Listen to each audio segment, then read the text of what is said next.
Hi friends, ഞാൻ മുഹമ്മദ് സിദ്ദീഖ് പുത്തഞ്ചാലിൽ. ഇന്ന് ഞാനിവിടെ സംസാരിക്കാൻ പോകുന്നത് നമ്മൾ മുമ്പ് സംസാരിച്ച നിയമത്തിലുള്ള ചില പ്രായോഗിക പ്രതിസന്ധികളെക്കുറിച്ചാണ്. നമ്മൾ പലപ്പോഴും യാത്രാമധ്യയും മറ്റുമൊക്കെ പെറ്റിയടിക്കപ്പെടാവുന്ന സാഹചര്യങ്ങൾ ഉണ്ടാകാറുണ്ട്. പല കാരണങ്ങൾ കൊണ്ടുണ്ടാകാം. വാഹനത്തിനൊരു ലൈറ്റ് ചിലപ്പോൾ ഇല്ല എന്നുള്ളൊരു കാരണം പോലും, ബ്രേക്ക് ലൈറ്റ് ഇല്ല എന്നുള്ള കാരണം കൊണ്ട് പോലും പെറ്റിയടിക്കാം. ഇന്നിപ്പോൾ കൂടുതലും ക്യാമറ വെച്ച് അടിക്കുന്നതുകൊണ്ട് ഓൺലൈനായിട്ട് നമുക്ക് 2 ദിവസം കഴിയുമ്പോൾ അതിൻ്റെ മെസ്സേജ് വരും, നമുക്ക് പേയ്മെൻറ്റിനുള്ള ഓൺലൈൻ സൗകര്യങ്ങളൊക്കെ ഉണ്ട്. പക്ഷേ ചാർജ് ചെയ്തു പോയാൽ ഏതെങ്കിലും കാരണവശാൽ നമുക്ക് സ്പോട്ടിൽ പൈസ അടക്കാൻ കഴിയാതിരിക്കുകയോ അല്ലെങ്കിൽ നമുക്ക് അങ്ങനെ ഓൺലൈനായിട്ട് അല്ലാത്ത രീതിയിൽ ഇത് വരികയോ, നമ്മൾ ചാർജ് ചെയ്തപ്പെട്ട് കേസ് കോടതിയിൽ, അല്ലെങ്കിൽ നമുക്ക് ചിലപ്പോൾ ഓൺലൈൻ അടക്കേണ്ട സമയം നമ്മുടെ ശ്രദ്ധയിൽ പെടാതെ ഒക്കെ ചിലപ്പോൾ അതിൻ്റെ ടൈം കഴിഞ്ഞിട്ട് അത് കോടതിയിലേക്ക് എത്താവുന്ന സാഹചര്യങ്ങൾ ഉണ്ടാകാം.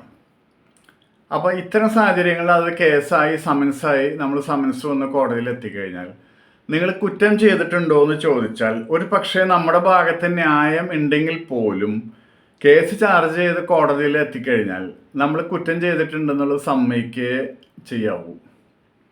അല്ലെങ്കിൽ വളരെ പ്രശ്നങ്ങളുണ്ട്. അങ്ങനെ നമ്മൾ ചലഞ്ച് ചെയ്ത് നമ്മൾക്ക് വേണമെങ്കിൽ പോലീസ് സംവിധാനത്തെ ഒരു വെല്ലുവിളി നടത്തണമെങ്കിൽ ആവശ്യമായ സംവിധാനങ്ങളുമായിട്ട് വേണം നമ്മൾ കോടതിയിൽ പോകാൻ. അങ്ങനെയാണെങ്കിൽ 2 ജാമ്യക്കാരെയും കൊണ്ട് നമ്മൾ പോകേണ്ടി വരും.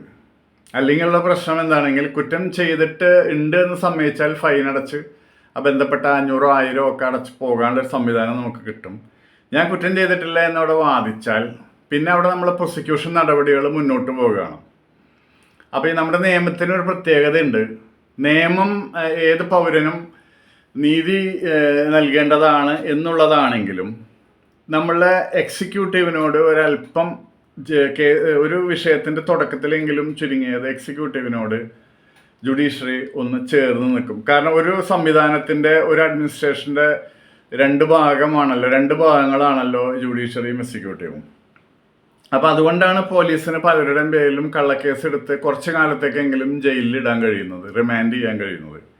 അപ്പം ഇത്തരത്തിൽ പോലീസ് പറയുന്ന, അല്ലെങ്കിൽ പോലീസ് ചാർജ് ചെയ്ത ആ ഒരു നിലപാടിനായിരിക്കും കോടതി ആദ്യം മുൻതൂക്കം കൊടുക്കുക. അങ്ങനെ വരുമ്പോൾ നമ്മളതിനെ ചലഞ്ച് ചെയ്ത് കഴിഞ്ഞാൽ ഉടനെ ചുരുങ്ങിയത് നമുക്കൊരു 2 ആഴ്ച റിമാൻഡ് വരാനുള്ള സാധ്യതയുണ്ട്. അപ്പോൾ അങ്ങനെ നമ്മൾ പോലീസിനെ വെല്ലുവിളിച്ച് നമ്മൾ നേരിടാൻ തയ്യാറാണെന്നുള്ള രീതിയിൽ ചലഞ്ച് ചെയ്യാൻ തയ്യാറായി പോവുകയാണെങ്കിൽ 2 ജാമ്യക്കാരെ കൊണ്ടുപോകുമ്പോൾ അവരുടെ പേര്, സ്ഥലത്തിൻ്റെ കരമടച്ച റെസീറ്റോ സാലറി സർട്ടിഫിക്കറ്റോ അവരുടെ കയ്യിലുണ്ടാകണം. നമ്മളുടേതായ റെസീറ്റും അല്ലെങ്കിൽ ശമ്പള സർട്ടിഫിക്കറ്റും ഉണ്ടാകണം. ഇത്രയും സംവിധാനങ്ങളോടുകൂടി ഒരു വക്കീലുമായിട്ട് അല്ലാതെ നമ്മളിങ്ങനെ ചലഞ്ച് ചെയ്യരുത്. അതൊന്നും ഇല്ലെങ്കിൽ ഏറ്റവും എളുപ്പം കുറ്റം ചെയ്തിട്ടുണ്ട് സമ്മതിച്ചാൽ ഫൈൻ അടച്ച് രക്ഷപ്പെടുക എന്നുള്ളതാണ്. അപ്പം ഇത്തരം കാര്യങ്ങൾ പ്രത്യേകം ശ്രദ്ധിക്കുക. വീണ്ടും വരാം.